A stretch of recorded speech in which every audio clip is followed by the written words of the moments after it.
यहाँ हम प्रभु के लिए, माता के लिए जो है, माता के दरबार में हमको नाच के दिखाना है, उसके लिए हम शर्माते हैं। बड़े बड़े मैया जी के भक्त लोग बड़ा लो जब बैठल, लेकिन उठल लो ना। श्री राधे। आई लो समया भाव भी बा, काहे कि 10 बज चुकल बा। महाराज, अब श्री रामचंद्र जी ने व्रत क्यों किया था? तो श्री रामचंद्र जी ने व्रत, जब उनको लंका पे विजय प्राप्त करना था, तब उन्होंने भगवती पराम्बा जगदम्बा का व्रत किया था किष्किंधा पर्वत पे। और जिस दिन व्रत का अंतिम दिन था,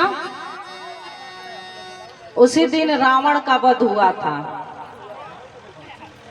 इसीलिए विजयादशमी मनाई जाती है। कहीं कहीं रावण भी जलाया जाता है।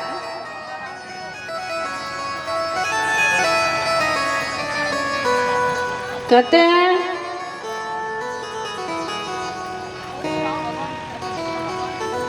राजा दशरथ श्रीमान अयोध्यापति पुरा,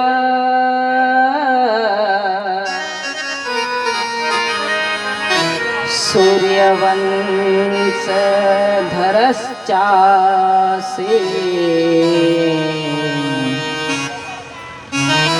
देव ब्राह्मण पूजकः। एक अयोध्यापति राजा दशरथ थे। वो देवताओं और ब्राह्मणों के बहुत बड़े भक्त थे।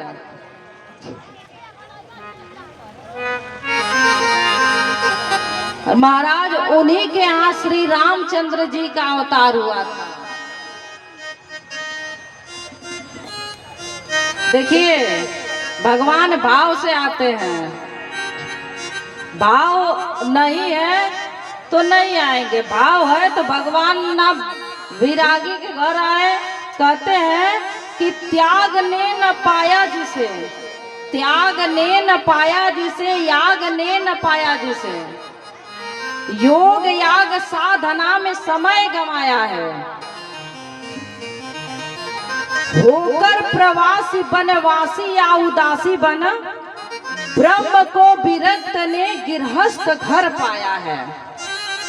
जो साक्षात पूर्ण ब्रह्म है,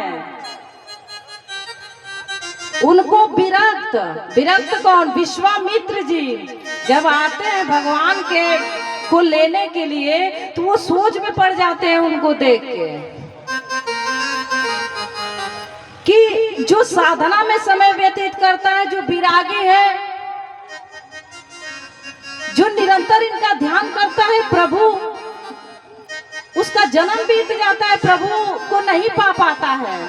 कई जन्म बीत जाते हैं प्रभु को पाने में, लेकिन प्रभु की अपार कृपा कि प्रभु गृहस्थ के घर जन्म लिए हैं। इनसे बड़ा सौभाग्यशाली कौन हो सकता है?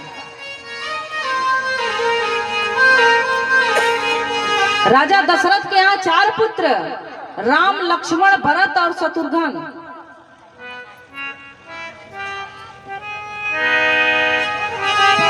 कैकेयी मैया से भरत जी थे, कौशल्या जी से राम जी, और सुमित्रा मैया के जो है शत्रुघ्न जी और लक्ष्मण जी हुए थे।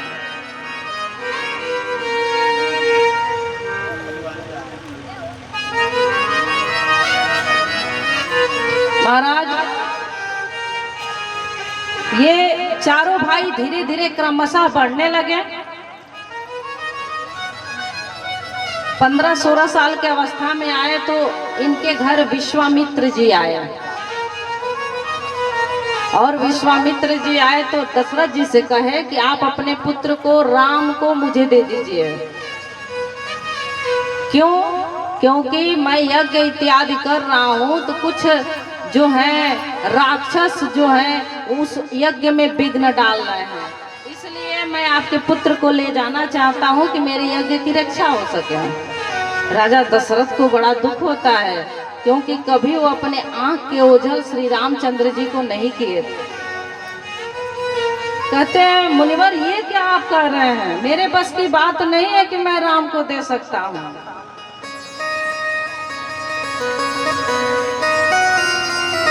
अब इधर राम को भी ले जाना जरूरी है, क्योंकि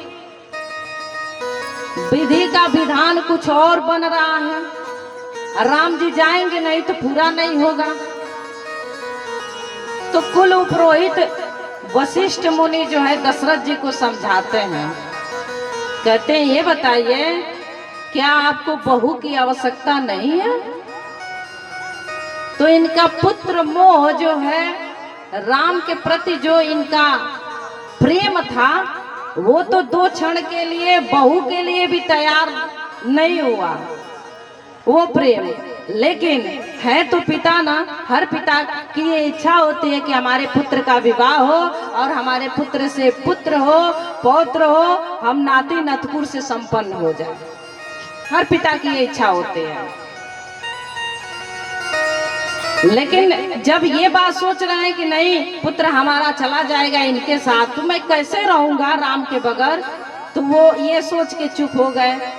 फिर वशिष्ठ जी से कहे कि महाराज आपसे प्रार्थना है, इनकी माँ जो आदेश दे देगी वही होगा, क्योंकि पुत्र पे सबसे ज्यादा अगर अधिकार होता है तो माता का होता है।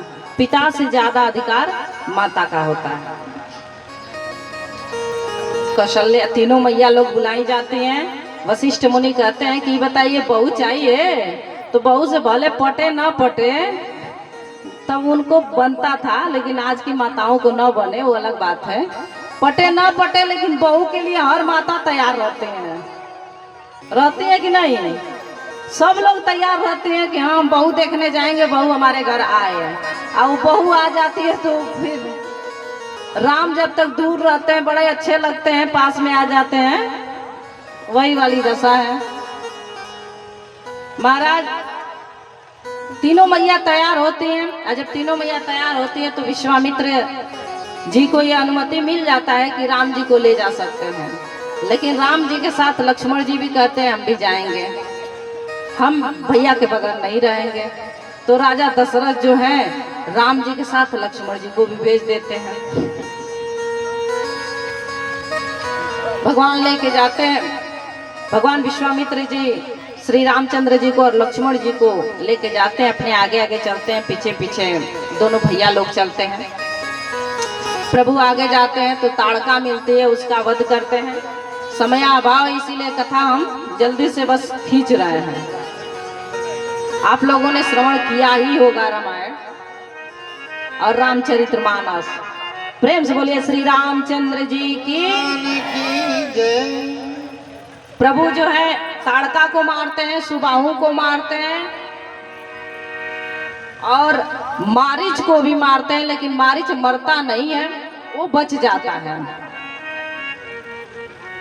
प्रभु यज्ञ संपन्न करते हैं और प्रभु को लेके जो है विश्वामित्र जी चल देते हैं। कहाँ? जनकपुरी से कार्ड आया रहता है स्वयंवर का, और विश्वामित्र जी स्वयंवर में लेके दोनों भैया लोग को चल देते हैं। रास्ते में उनको एक शिला दिखता है, शिला के लिए विश्वामित्र जी बड़ा भाव से कहे हैं कि गौतम गौतम नारी श्राप बस उपल देह धरि धीर, चरण कमल रज चाहती, कृपा करहूं रघुवीर। महाराज कितना सुंदर भाव है। क्या कह रहे हैं विश्वामित्र जी? ये उन्होंने नहीं कहा कि इस शिला पे चरण रख दीजिए कि ये मुक्त हो जाए। उन्होंने कहा कि ये गौतम नारी श्राप बस, श्राप के वशीभूत होके क्या उपल देह धरि धीर, पत्थर की हो गई हैं, लेकिन ये आपसे चाहती क्या है? तो चरण कमल रज चाहती। रज मतलब धूल होता है। भगवान जो श्री रामचंद्र जी पत्नी व्रता थे, उसमें भी क्षत्रिय कुल में पैदा हुए थे, और जो गौतम ऋषि की पत्नी थी वो ब्राह्मणी थी। भगवान उनको स्पर्श नहीं कर सकते थे, ब्राह्मणी को चरण से स्पर्श नहीं कर सकते थे, पहली बात। दूसरी बात ये कि वो पत्नी व्रता थे, वो अपनी पत्नी के सिवा और अपने माता को माता के नजर से और पत्नी को पत्नी के नजर से, पत्नी के सिवा किसी अन्य स्त्री को स्पर्श तक नहीं कर सकते थे। ये उनका नियम था। इसी वजह से यहाँ विश्वामित्र जी कह रहे हैं कि चरण कमल रज चाहती है। ये आपका चरण कमल नहीं चाहती है, रज चाहती है। जो आपके चरणों में धूल लगा हुआ है ना, प्रभु कृपा करिए कि ये धूल से ये मुक्त हो जाए। और प्रभु जो है अपने चरण को ऐसे जैसे करते हैं, उनके चरणों से जो धूल गिरता है उस शिला पे, उस शिला में जान आ जाती है और तुरंत जो है शिला नारी बन जाती है।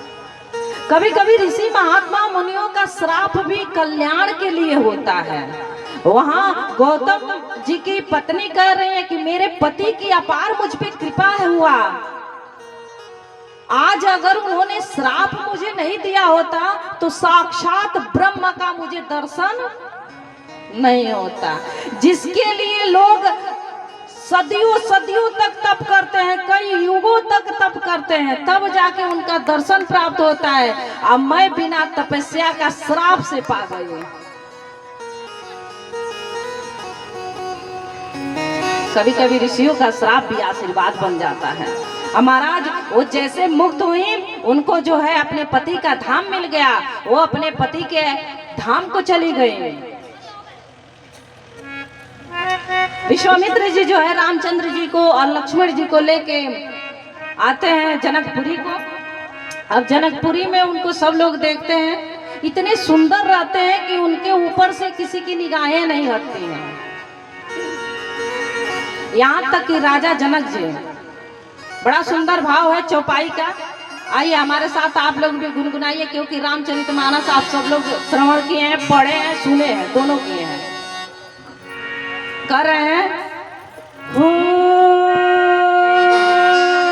कहो नाथ सुंदर दो बालक, मुनि कुल तिलक निप कुल पालक, राम सिया राम सिया राम जय जय राम, राम सिया राम जय जय राम।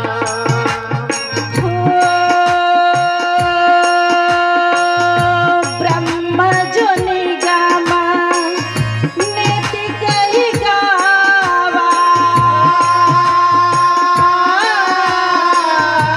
उभय भेष धरि की सोइया, राम सिया राम जय जय राम, राम सिया राम जय जय राम। और क्या राजा जनक जी कह रहे हैं, ओ सहज विराग रूप मन मोरा, थकित होत जिमि चंद चकोरा, राम सिया राम जय जय राम, राम सिया राम जय जय राम। हो ताते प्रभु पूछो सती भाव, अकहो नाथ जन करहु दुराऊ, राम सिया राम जय जय राम, राम सिया राम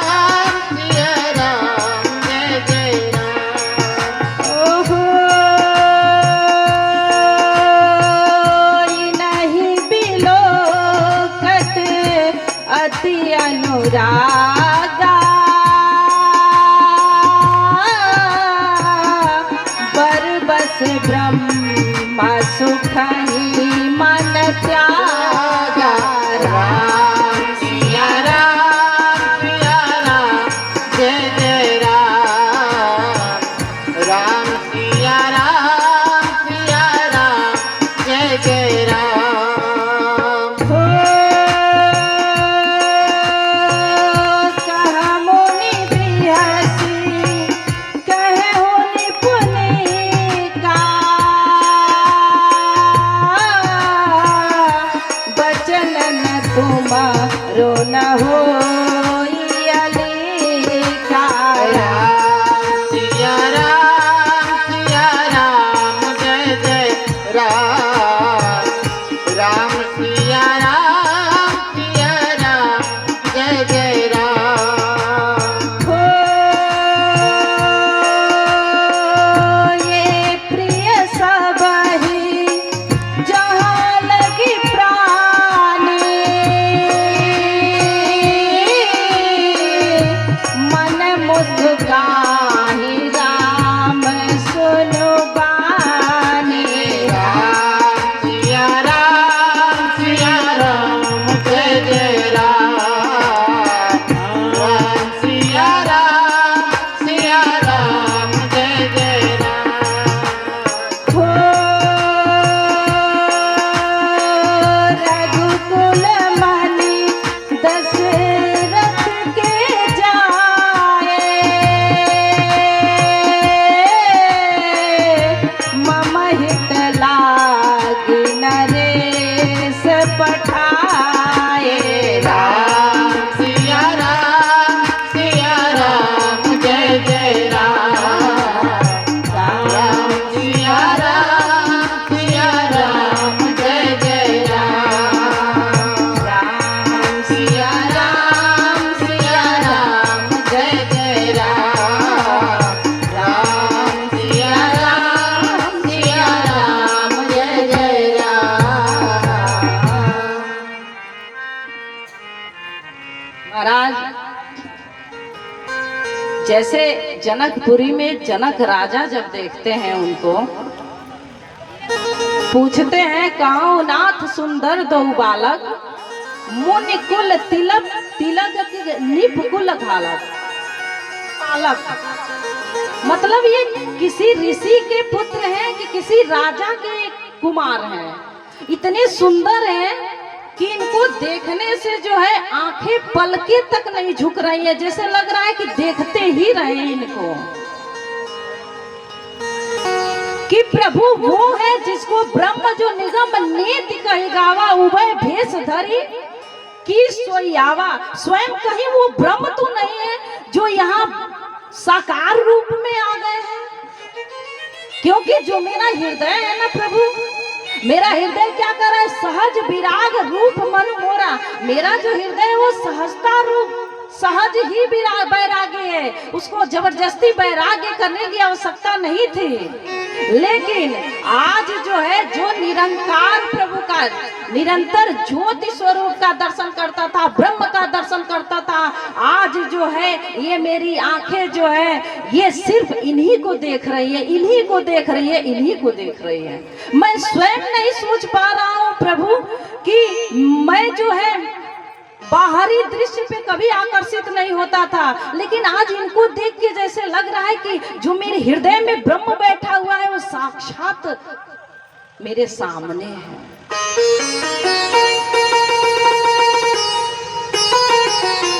महाराज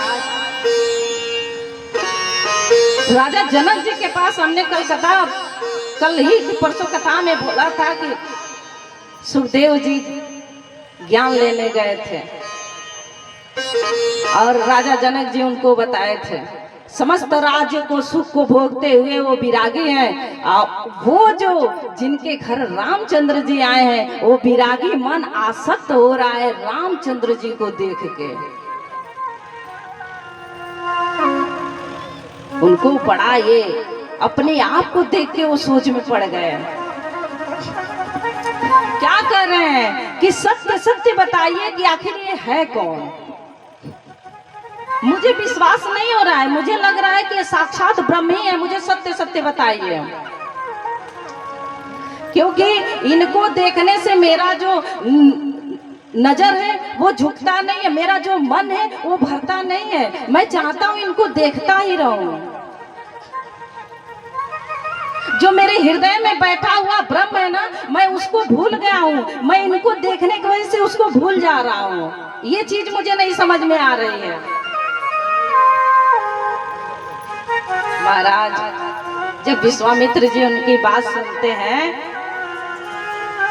तो वो कहते हैं कि राजा, ये सिर्फ तुम्हारा प्रिय नहीं है, ये समस्त जन जन का प्रिय है, ये समस्त सृष्टि का प्रिय है।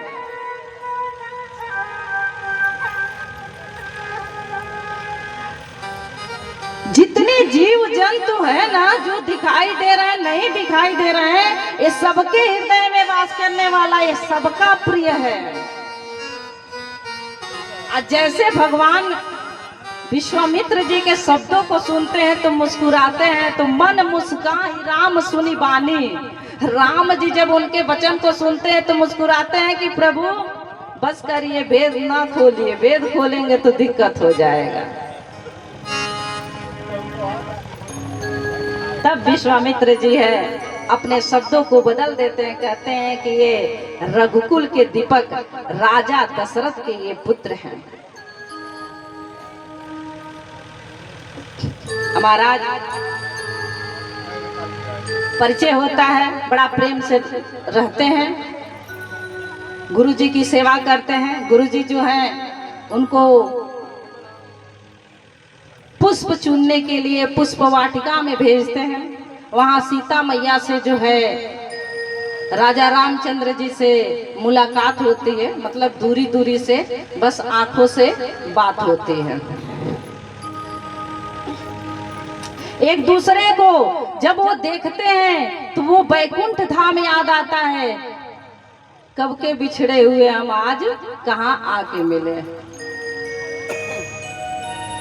बैकुंठ धाम के बिछड़े हुए आज कहाँ मिल रहे हैं, जनकपुरी में। मैया जी कहाँ गई हैं? मैया जी गौरी मैया को मनाने गई हैं कि मैया मुझे मेरे स्वामी से मिला दीजिए। और गौरी मैया को कैसे मना रही हैं? आइए 2 मिनट चौपाई मेरे साथ गुनगुना लीजिए। बड़ा आनंद में गुनगुना रहा है तो मुझे भी बड़ा अच्छा लग रहा है।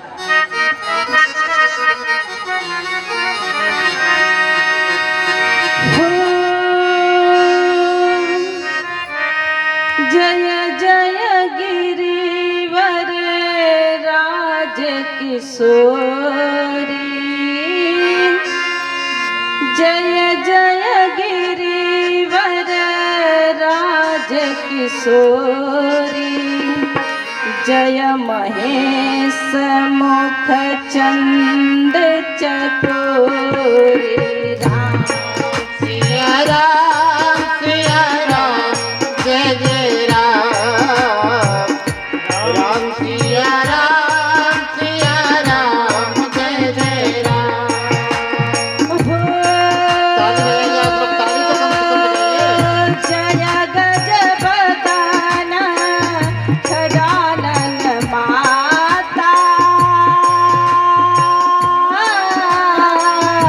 जगत जननी दामिनी स्तुति गाता। राम सिया राम जय जय आप राम। लोग भी स्तुति करिए, ये भगवती सिया राम गौरी की स्तुति है।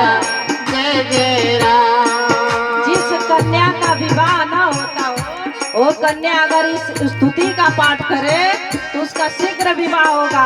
ये भगवती गौरी को प्रसन्न करने हेतु माता सीता स्तुति कर रही है। हो नहीं तब आदि मध्य अवसाना, अमित प्रभाव वेद नहीं जाना। राम सिया राम जय जय राम, राम सिया राम जय जय राम।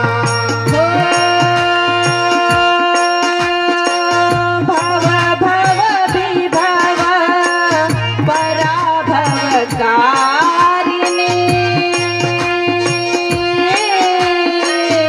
विश्व विमोहिनी स्वबस बिहारिणी राम सिया राम जय जय राम राम सिया राम जय जय राम हो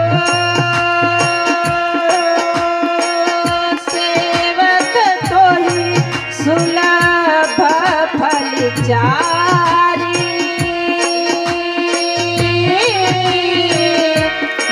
वरदायने पुरारी प्यारी राम सिया राम जय जय राम राम सिया राम जय जय राम हो देवी पूजी पद कमल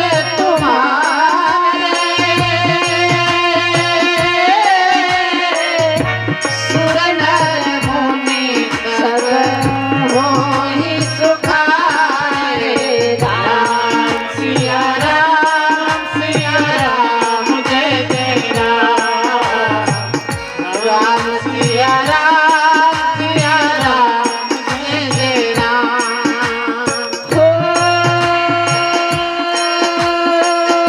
मोरे मनोरथ जानहुनी के बस हो सदा और पूरे सब ही के राम सिया राम जय जय राम राम सिया राम जय जय राम हो किन्हु प्रकट न कारण ते अस कही चरण गहे भय देहि राम सिया राम जय जय राम राम सिया राम जय जय राम इतना जो है इतना करने पे भगवती प्रसन्न होती है। अब प्रसन्न होने के बाद फिर भगवती कहती हैं, भगवती के गले से माला खिसकता है और भगवती उनको आशीर्वाद देती हैं। क्या कहते हैं? हो विनय प्रेम बस भई भवानी अखसी माल मूरति मुस्कानी राम सिया राम जय जय राम राम सिया राम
भगवती गौरी जी की स्तुति करते हैं, गौरी जी प्रसन्न होती है और जो उनका प्रतिमा होता है उस प्रतिमा से जो है माला खिसक के भगवती सीता के सर पे जो है गिरता है। भगवती रोक लेती हैं, उनके चरणों को पकड़ लेती हैं और भगवती गौरी यानी कि प्रतिमा जो है भगवती का वो बोल रही है कि जो आप जिस पति हेतु कामना की है देवी वो आपकी इच्छा पूरी होगी।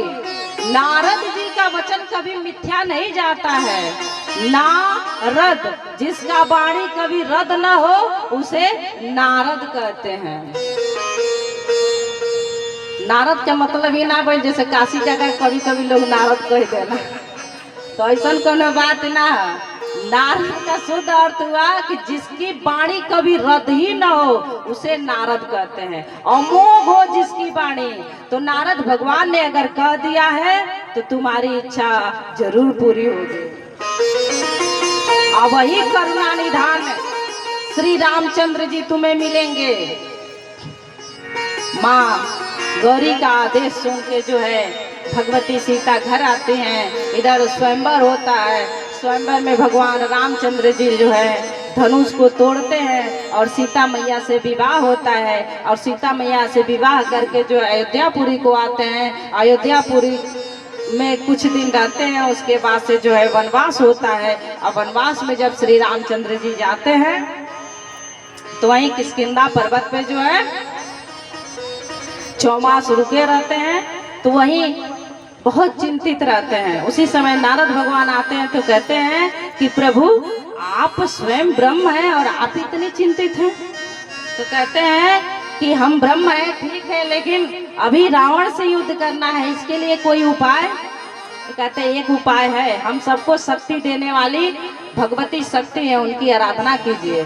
श्री रामचंद्र जी भगवती दुर्गा की आराधना करते हैं और भगवती दुर्गा अष्टमी के रात में श्री रामचंद्र जी को दर्शन देते हैं। और जो है 9वां दिन जैसे कथा विराम होता है, मतलब उनका व्रत विराम होता है, उसी दिन जो है रावण का वध होता है और प्रभु रावण का वध करके फिर जो है प्रेम के साथ अयोध्यापुरी को वापस आ जाते हैं। प्रेम से बोलिए श्री रामचंद्र जी की जय। समय अभाव के कारण श्री राम जी की कथा 10:45 पे हम अपने वाणी को विराम अब दे रहे हैं। हाँ, कल जो है थोड़ा हम चाहेंगे कि समय से आइए क्योंकि कल का जो है अंतिम दिन है, कथा का अंतिम दिन है। आप लोग से कुछ पूछना चाहते हैं, सर हिलाएंगे तो फिर आगे होगा। क्या होली खेलना है?